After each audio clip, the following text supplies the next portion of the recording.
Evelyn Carter was loading buckets of discarded eggshells into her pickup when a bakery worker laughed and asked if she planned to feed half of Missouri's chickens. She didn't answer. Instead, she lifted one shell, rubbed its clean white surface between two fingers, and looked back at the overflowing trash bins behind the loading dock. Every morning, dozens more would be thrown away. To everyone else, they were useless scraps. Evelyn saw something different in their weight, hardness, and consistency. She just didn't know yet if it could work. As she drove off, "Where are you watching from right now?" The pickup rattled down the narrow county road with 6 sealed buckets, knocking gently against one another in the bed. Evelyn kept thinking about the shells. At home, she carried them into an unused milk room beside the barn, spread a canvas sheet across an old work table, and poured the first bucket out. Hundreds of white and brown pieces scattered under the light. Some still held thin membrane. Others carried damp spots from batter and egg white. Up close, the pile looked less promising than it had behind the bakery. Still, she started sorting. Years earlier, when her family kept dairy cows, Evelyn had learned that mineral balance mattered. Too little calcium could cause problems in livestock, and feed suppliers sold crushed limestone and other mineral products by the sack. She wasn't a scientist, but she knew one thing. Shells were hard because they contained something useful. The question was whether that usefulness survived after the egg was gone. She filled a steel pot with water, washed the first batch, and spread the pieces across baking trays. Her kitchen oven could only hold so much, so she carried an old food dehydrator from the pantry and set it beside the trays. By evening, the room smelled sour. "That's not going anywhere near a bag," she muttered. The next batch stayed in the heat longer. Those shells dried, but several browned around the edges. A third batch looked better until Evelyn crushed it with a small grain mill and found damp clumps sticking beneath the blades. 3 attempts, 3 problems. She wrote each result in a spiral notebook, crossed nothing out, and started again. That night, Evelyn searched agricultural extension papers and basic nutrition references, keeping the language simple enough to follow without pretending she understood every technical term. One fact appeared again and again. Eggshells were made largely of calcium carbonate, the same basic mineral form found in many common calcium sources. She sat back. So the calcium was real. That didn't make the shells valuable yet. Raw bakery waste could carry bacteria. Moisture encouraged spoilage. Pieces of membrane affected texture. Any product meant for people would face testing and manufacturing rules far beyond what she could handle in a milk room beside a barn. For the moment, Evelyn focused on a smaller question. Could she make a clean, stable powder at all? The next morning, she drove to see Walter Green, a retired feed mill technician who lived 12 miles away and still kept old screens, scales, and worn machine parts stacked inside his workshop. Walter had spent 38 years around mineral mixes and livestock feed.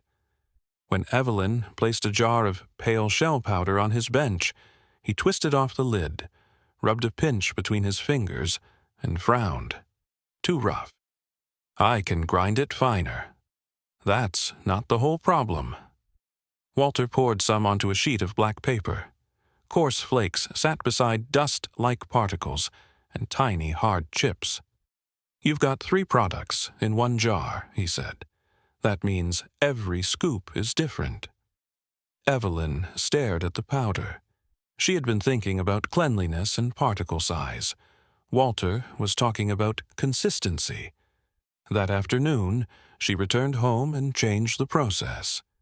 Instead of drying whole mixed shells, she removed loose membrane first. She rinsed the pieces thoroughly, spread them in thinner layers, and lowered the drying temperature while extending the time. Once brittle, the shells went through the grinder in smaller amounts. Afterward, Evelyn passed the powder through a kitchen sieve. Too coarse. She found finer mesh at a farm supply store and tried again. Better. The next morning, she built a simple stack of screens with different openings and sifted the powder from one tray to another. Large pieces stayed on top. Fine material fell through. The middle grade collected evenly between them. For the first time, the powder looked uniform. Evelyn pinched some between her fingers. No dampness, no sharp chips, almost no smell. She filled a clean glass jar, screwed the lid down, and wrote a date across masking tape. Walter inspected it later that afternoon. His eyebrows lifted. That's closer. Not praise. From Walter, it was enough. Behind a safety rail, the group watched a forklift lift sealed pallets from the packing area. Across the floor, white sacks moved toward a truck waiting at the loading bay. One employee who had laughed years earlier stared at the labels. Bone nutrition ingredient, he read. Evelyn nodded. He looked through the viewing window toward the processing line, where crushed white material traveled between stainless machines. So, that's really our eggshells? Some of them. He laughed again, though not at her this time. I thought you were taking them home for chickens. So did I, at first. No more needed to be said. There was no apology scene, no speech about who had been right. The man simply watched another pallet roll toward the truck. The moving pallets explained the rest. Later that afternoon, Walter stopped by. He walked more slowly now, using the handrail as Evelyn showed him the newest milling system. Near her office door, he noticed 3 battered wooden frames hanging on the wall, her original screens. One still carried a faint white stain from those first uneven batches. You kept those. They taught me more than the good equipment did. Walter touched one corner of the frame. Mostly taught you how bad your powder was. Evelyn laughed. That too. From the office window, they could see another bakery truck backing toward the receiving door. The company had become a reliable supplier to manufacturers producing bone support products for older adults, while its agricultural grade still moved through farm stores and poultry suppliers. 2 markets now depended on one waste stream. Even the bakery relationships changed. Owners who once saw eggshells only as disposal costs now separated them carefully because the material had measurable value. Some used Evelyn's waste reports in sustainability reporting. Others simply appreciated having fewer heavy trash bags to haul. Its impact reached farther than Evelyn had planned. What began as one woman collecting free waste had become a system connecting bakeries, drivers, processors, laboratories, farms, and nutrition companies. Still, the clearest proof remained simple. Late one Friday, Evelyn visited Harper's Bakery while the kitchen prepared dough for the weekend rush. An employee cracked eggs one after another into a steel bowl. Crack. Empty shell into the marked bucket. Crack. Another shell. Years earlier, those pieces would have landed in a trash barrel before anyone thought twice. Now, the bucket carried Evelyn's collection label and a pickup time for Saturday morning. Linda came through the kitchen and noticed Evelyn watching. Still strange seeing them differently. Evelyn picked up one clean shell half. Not anymore. Outside, one of her trucks turned into the alley. The driver lowered the ramp, rolled out fresh containers, and collected the full ones. No one laughed or even stopped working. The system had become ordinary. Evelyn watched the truck pull away, carrying hundreds of pounds of something once considered worthless, headed toward a plant that now supplied a growing bone health market. That quiet normality was the part she liked most. Success had not made Eggshells extraordinary. It had finally made their value obvious. Years earlier, Evelyn had stood behind a bakery holding what everyone else considered trash. Now, those same shells supported farms, bakeries, jobs, and bone health products across the country. She never found value by chasing a miracle. She found it by looking closer. If this story inspired you, subscribe for more. Anyone who remembered those first bakery buckets could see how far the operation had come. Yet, the biggest opportunity did not come from Daniel. It arrived in an email from another supplement company. They had heard about Evelyn's traceable eggshell calcium and wanted samples for a product aimed at older adults concerned with maintaining bone strength. Evelyn read the message twice. Human nutrition was no longer a distant side market attached to poultry feed. It was moving directly toward the question Linda Harper had raised months earlier: bone health. The company wanted tighter specifications, larger volumes, and enough supply for a national product launch. Evelyn worked with outside laboratories and experienced formulators, rather than pretending she could design the finished supplement herself. The ingredient passed the company's testing. A trial order followed, then a larger one. For the first time, pallets of Evelyn's calcium left the creamery specifically for a bone support product intended for human customers. She stood at the loading door as the truck pulled away. Discarded bakery shells had crossed the line from useful waste into a serious commercial ingredient. Then Maria walked over, holding a folder. 3 large waste processing companies had begun contacting Evelyn's bakery suppliers, and they were offering cash. Those cash offers worried Evelyn because she knew exactly what they could do. A large processor could afford to pay bakeries a little more per bucket, lock them into long contracts, and starve her plant of the one material everything depended on. Maria wanted to match the offers. Evelyn shook her head. We can't win by pretending we're bigger than they are. Instead, she visited the bakeries herself. At Harper's, she asked Linda what mattered most about the arrangement. Honestly, Linda said, you show up when you say you will. We don't have shells sitting around smelling up the back room. Other owners said much the same thing. Evelyn supplied clean containers, handled pickups on schedule, kept staff from doing extra work, and sent simple reports showing how much waste each bakery had diverted from landfill. Reliability became her defense. She offered longer service agreements, better collection schedules, and guaranteed replacement bins. Bakeries that produced large volumes received extra pickups at no charge. Most stayed. A few left for the higher payments. Evelyn let them go. Within 2 months, 3 regional bakery chains joined her network, more than replacing what she had lost. The box truck was no longer enough. A second collection vehicle began running north while Maria managed the southern route. Supply stabilized. Demand did not. It grew. The bone support manufacturer increased its purchases after the first product run sold faster than expected. Daniel's company renewed its ingredient contract. 2 smaller nutrition businesses requested samples after seeing Evelyn's traceability records and laboratory results. Growth created another decision. Evelyn could try to build her own supplement factory, hire salespeople, develop dozens of products, and compete directly on store shelves.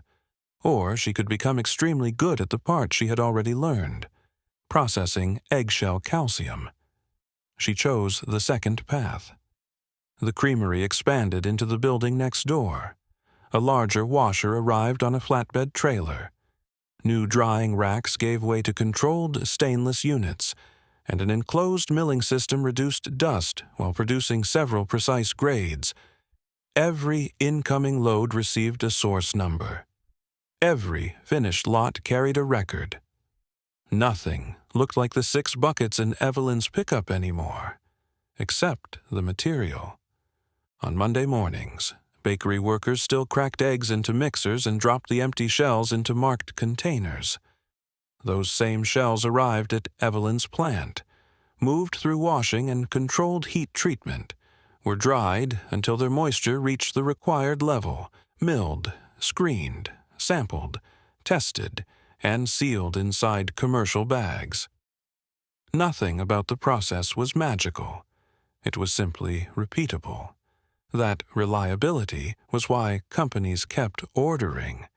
By the end of the next year, several million pounds of eggshell waste had passed through Evelyn's collection network instead of entering dumpsters.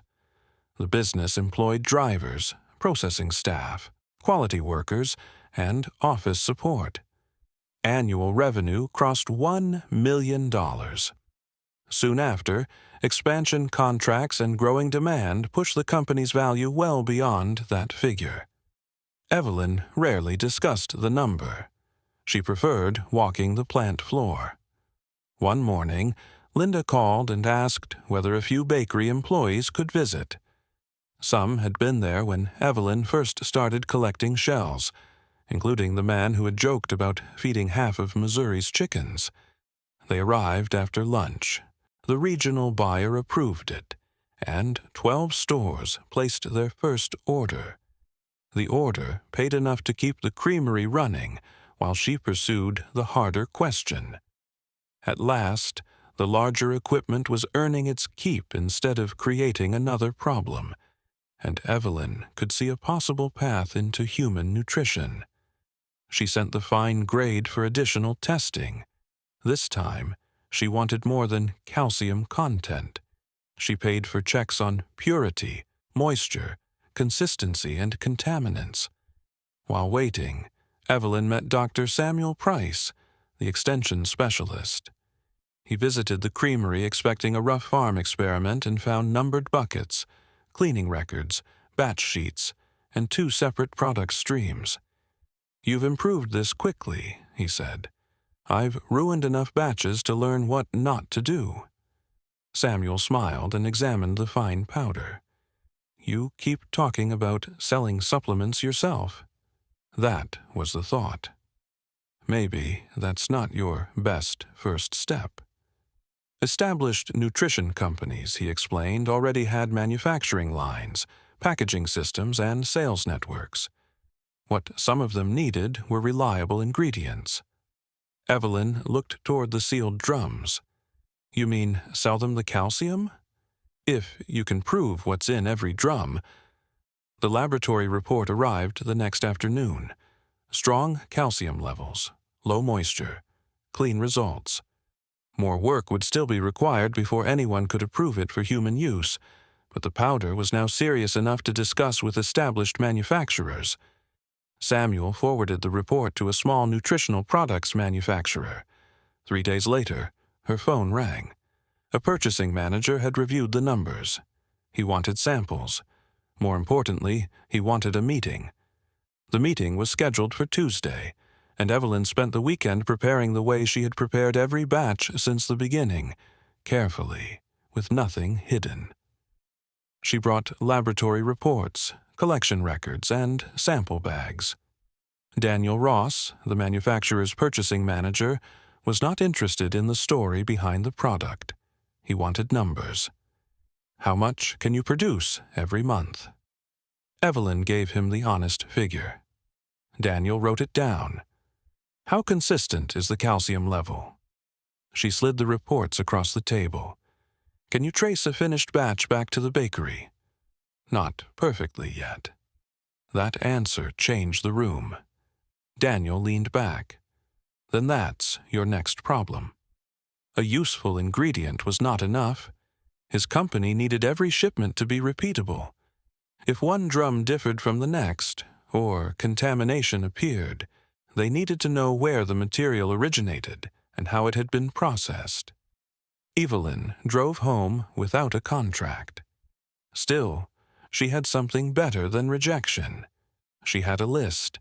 Every bakery received numbered containers. Pickup sheets recorded dates, weights, and locations. Each production run received its own code. Finished samples were stored and tested instead of discarded. The paperwork felt slow. Then it prevented a problem. One bakery accidentally mixed shells with icing scraps. Because Evelyn could identify the source immediately, she isolated that load before it entered production. For the first time, tracking saved more than it cost. Daniel noticed. When Evelyn returned with 3 months of records and new laboratory results, his questions changed.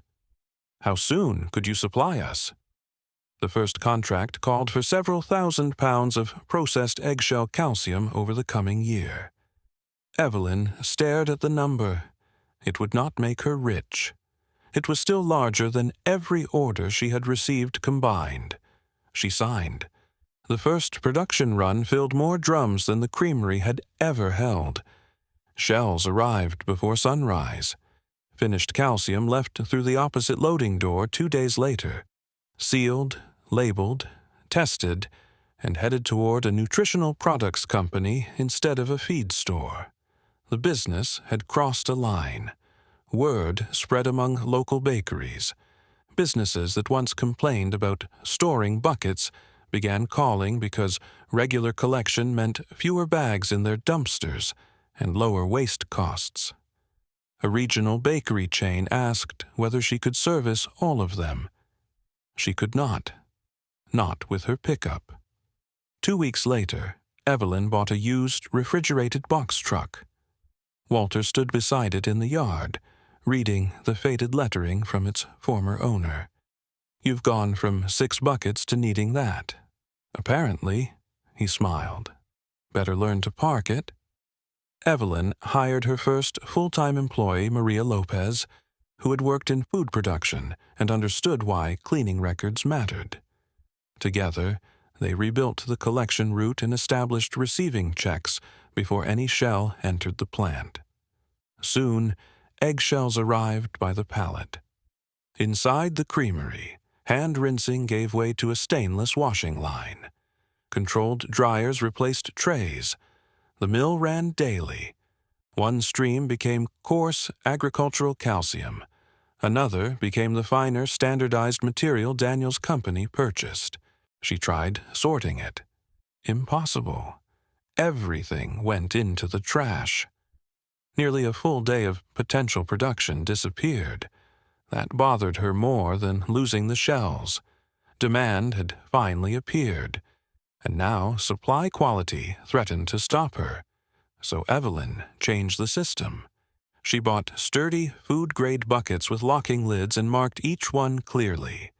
Eggshells only. She scheduled pickups on specific mornings so nothing sat for long. Each bakery received clean replacement buckets as soon as the full ones left. The original bakery joined immediately. 2 others agreed after Evelyn promised collection would cost them nothing. Within 3 weeks, she had a small route. Tuesday mornings began at Harper's Bakery near the courthouse. Thursdays brought her to a cafe that made breakfast biscuits and custards. Saturdays ended behind a family-owned pie shop where the staff cracked eggs by the tray. Supply became steadier. So did sales. Ray placed another order. The poultry farmer doubled his. For the first time since Evelyn began collecting shells, her sales exceeded what she was spending on bags, fuel, labels, and small equipment. She wrote the number in her notebook and circled it. Not because it was large, because it was positive. The shells had paid for themselves.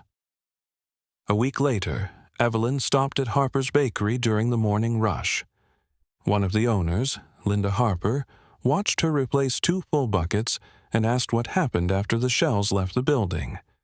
Evelyn explained the washing, drying, milling, testing, and poultry sales. Linda listened carefully. "My mother takes calcium tablets," she said. "Could these ever become something like that?" Evelyn started to answer quickly, then stopped. Until that moment, she had treated human use as a distant complication, something buried behind rules, laboratories, and costs she couldn't afford. Now, a customer had asked the question out loud. She looked at the 2 sealed buckets in the truck. Poultry sales had proven that people would pay for the material. Human nutrition could be an entirely different business. Evelyn drove home with one question following her all the way back. How far could an eggshell really go? The question stayed with Evelyn long after she parked the truck beside the barn. That evening, she opened her notebook, drew a line beneath the poultry orders, and wrote 2 words on a clean page: human use. By breakfast, the idea looked far more complicated. She called a food science extension office and explained what she was doing. The specialist was careful. Calcium from eggshells could have value, he said, but anything intended for people required tighter sanitation, documented processing, repeatable testing, and strict rules about label claims. Evelyn looked around the old milk room. A cracked floor ran beneath drying racks, and her little grinder complained whenever she pushed it too hard. She wasn't ready. Before that disappointment could settle, Ray called from Miller Farm Supply. "I've got good news and bad news. Bad first." A regional store buyer saw the bags. Evelyn waited. "That's the good news." The buyer wanted pricing for 12 stores, along with steady monthly supply and uniform packaging. The potential order was several times larger than any order Evelyn had filled so far. It would overwhelm her current setup. Staying small meant turning down the first serious chance to grow. Expanding meant risking most of the savings. Walter listened, then asked one question. "Are you buying equipment because orders exist, or because you hope they will?" "Orders exist." "Then buy only what solves the next problem." Evelyn followed that rule. She leased a small former creamery outside town with washable walls and floor drains. At an auction, she bought a used stainless dryer and compact hammer mill. 3 weeks later, the first large run began. It went badly. The hammer mill turned the dried shells into powder so fine that opening the bin sent pale dust into the air. Ray's customers had liked something they could scoop and mix easily. This version floated, clung to plastic, and coated everything. 2 customers complained. 1 returned a bag. Evelyn stood inside the creamery staring at hundreds of pounds she couldn't sell in that form. The bigger machine had made her worse at the one thing she already knew how to do.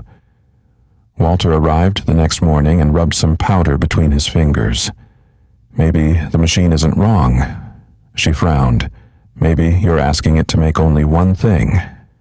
That changed the plan. Instead of forcing every shell into the same product, Evelyn separated the output.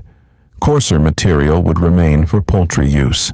The finest portion could be collected separately, tested more closely, and studied for higher value uses. She adjusted the screens. The next batch worked. Ray called 2 days later. "That's the texture they wanted." Evelyn drove back with the jar sitting upright in the passenger seat. She had no customers, no proper equipment, and no idea whether anyone would pay for calcium made from bakery waste. Yet the problem had changed. The shells were no longer just trash she hoped might be useful. Now she had something worth testing. The jar went to a small independent laboratory 2 counties over, along with a second sample from Evelyn's next batch. She paid for basic mineral testing, moisture checks, and screening for common contamination risks, then drove home trying not to imagine what the report might say. For 4 days, nothing changed. She still collected shells from the bakery. She still sorted them by hand. She still adjusted drying times and wrote every result in the same spiral notebook. Yet now, each bucket felt heavier, because the idea had reached a point where guessing was no longer enough. On Friday morning, the laboratory called. The technician confirmed what Evelyn had hoped. The powder showed strong calcium content, low moisture, and much better consistency than her first samples. It still wasn't something she could simply bottle for people and sell as a health product. That would require stricter controls, more testing, and proper manufacturing standards. But the material itself was real. Evelyn read the report twice. For the first time, the shells had answered back. She took a copy to Walter. He studied the numbers, tapped one line with his finger, and nodded. "You've got calcium," he said. "Now you need somebody who actually needs it." That question led Evelyn to Miller Farm Supply, a small store that sold feed, fencing, poultry equipment, and mineral products to farmers across the county. The owner, Ray Miller, listened while she explained where the shells came from and how she was processing them. His face stayed doubtful. "You want me to sell bakery trash?" "Processed calcium. Made from bakery trash." Evelyn smiled slightly. "That part's hard to avoid." Ray laughed, but he didn't say no. Backyard chicken owners already bought calcium sources for laying hens, especially during heavy laying periods. He agreed to try 20 small bags if Evelyn labeled them clearly, kept the price low, and made no claims she couldn't support. 20 bags. It wasn't an empire. It barely filled one cardboard box. Still, Evelyn spent 2 evenings measuring the powder, sealing simple bags, applying printed labels, and checking every weight twice. When she delivered them Saturday morning, Ray placed 6 near the poultry feed aisle and kept the rest behind the counter. The first day, none sold. 2 moved on Monday. Another customer bought one Wednesday, after asking why anyone would pay for powdered eggshell when hens could eat crushed shell pieces at home. Ray shrugged. "Cleaner, easier to mix. Somebody local makes it." By the following weekend, 14 bags were gone. Evelyn drove to the store expecting Ray to hand back the remaining 6. Instead, he pointed toward the empty shelf. "Bring me 40. She thought she had misheard him. 40. People came back. That mattered more than the first sale.